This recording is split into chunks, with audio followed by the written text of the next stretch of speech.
29 ফেব্রুয়ারি lip ইয়ার, special দিন বলো, 4 বছরে একবার আসে। আর সেই দিনই আমাদের একটা বার্থডে ইনভিটেশন ছিল, তো আমরা চলে গেছিলাম সেটা অ্যাটেন্ড করতে। মা আর আমি একটু কফি খেলাম, তারপরে স্টার্টারে ফিশ বল খেলাম, বেশ ভালো ছিল ফিশ বলটা। তারপর মেন কোর্সে বসে পড়লাম, মেনুটা দেখিয়ে নিলে, এরপর দিলে ফিশ ফ্রাইটা ভীষণ টেস্টি, পিওর ভেটকি, প্রচণ্ড জুসি।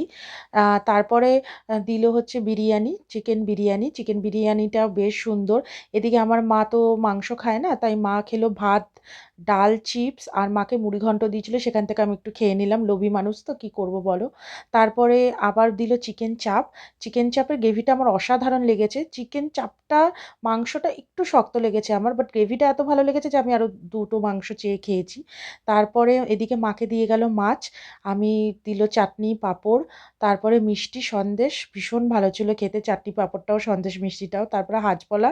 তারপরে মা আর আমি আইসক্রিম খেতে খেতে বাড়ি।